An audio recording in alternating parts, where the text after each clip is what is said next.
Still happy Friday, everyone. The beer I'm about to have now, I've been dying to revisit.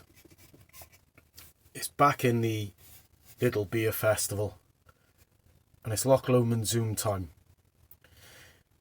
This came up last year in Little Beer Festival for £1.79, I think, and I loved it. And following that, I know that I've ordered 2 cases of it just on its own, and other mixed cases from Flavorly, maybe about 4 cases in total, 2 of them being Zoom time, since the last Little Beer Festival. So I have drunk it, but I haven't drunk it maybe in about 3 months. And a lot of beers have come and gone since then. I've tried lots of different types, lots of different varieties. It's the interesting thing about getting into beer, because I used to let good beer come to me. You know, if you were in a pub or whatever, and it was one of the few occasions you got a good pint when I was younger. It's a lot better these days. But when I was younger, you just flipping drink whatever it was. You wouldn't care less. Now I'm kind of like, just not trying to be a connoisseur or anything like that. You know, fuck that. I just want to be like know a little bit more about it, appreciate it more, realise how lucky I am to be able on a Friday night drink beer and spout a load of nonsense on the internet. You know, if you'd have told me when I was a youngster that's what I'd be doing when I was nearly 50, is drinking the nicest beer I ever had up until last summer. This was my favourite beer. It was still my favourite beer the last time I drank it, and I've drunk a lot of nice beers since. Just haven't had it in ages. What I remember is you've got to leave, so you pour it out, and it looks like that. I mean, it's perfect. You know, hazy as you like. A finger of creamy, like, head, which is staying. And the last bit of the can, when the head drops a little bit, and it usually sinks in the middle, as you really hardcore Anaraki drinkers will know, you get to do this.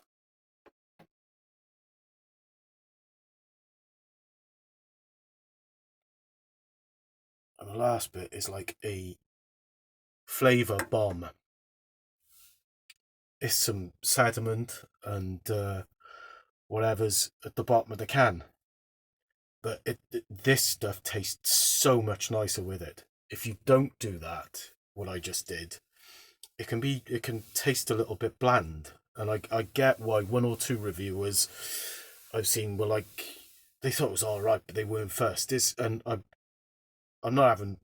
They know how to pour a beer. You know, I'm not saying, oh well, you should have done this. No, it just so happens that I've drunk like about 40 cans of Zoom time, so I know what to do with it. They probably have one or two. If it was their favourite brew, they tell me how to pour it. You know what I mean? So I say it with reverence. Guys, you didn't pour it like that. And when you do, look at that. To me, it just looks perfect. It's like with this stuff, you often hear the word mango associated. Well, it's a mango colour when you cut a mango open. You get that particularly on the outside towards the peel, and then it goes a bit darker inwards. But this stuff as well, what's lovely about it is the can. It's a brilliant can. I mean, it's a year gone. I've seen lots of beers come and go, but this one is standing the test of time by the looks of things. Especially if they haven't messed with the recipe. If it still tastes as nice as it did when the last time I had it, and it certainly smells like it.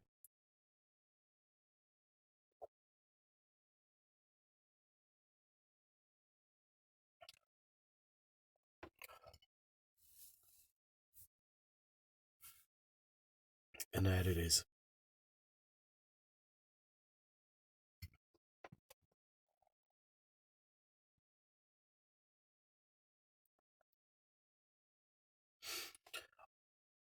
first time I tried this, it was one of the fruitier drinks that I've had, and it's what pulled me into that side of things, into going for IPAs and wondering what all the fuss was about with like these cloudy drinks. Because up until that point, all I'd drunk were, the see-through like lagers, and you'd be looking at your pint of bitter and making sure you could see through it to drink it, because if you couldn't, it meant that it was bad. Um, this is a much better way of preparing a beer for me.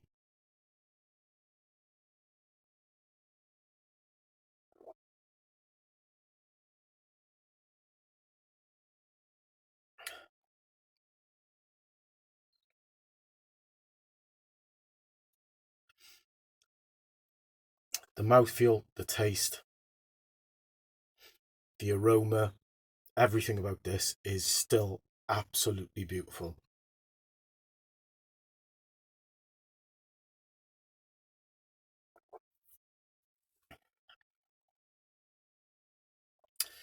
The only difference is it, because I've had like drinks like this since that have been kind of like more full on, heavier, higher alcohol content, particularly makes a difference with this stuff.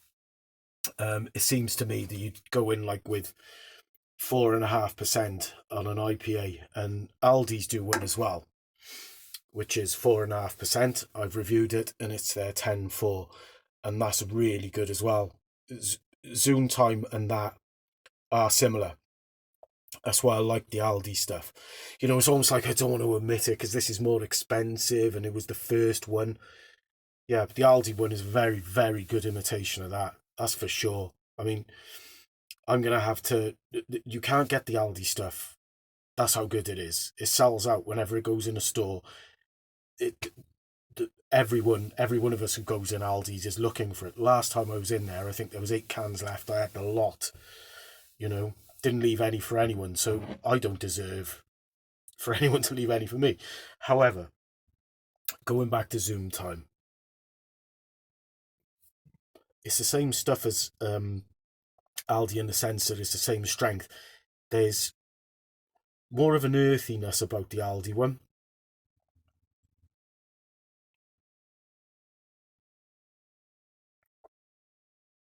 This is a tad sharper, but I still love it.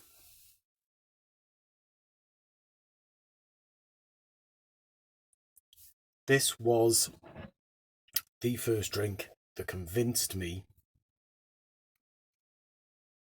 that IPAs, New England IPAs, were the way forward. It was about a year ago. Everyone's on the bandwagon now. I'm not saying I was first to the party. I certainly was not. I was late to the party. But since then, it seems that it's gone off the scale, and I'm not surprised if this is the starting point a year ago. The beer journey I've been on has been my favourite one. It's been great fun. I mean, especially with lockdown, which has been miserable. What are you going to do? Well, I suppose I'm lucky that I carried on drinking beer and didn't just do it as a routine. It's almost been like a purpose to it, because it becomes a routine. It can take you down, can't it? Or maybe I'm just making excuses.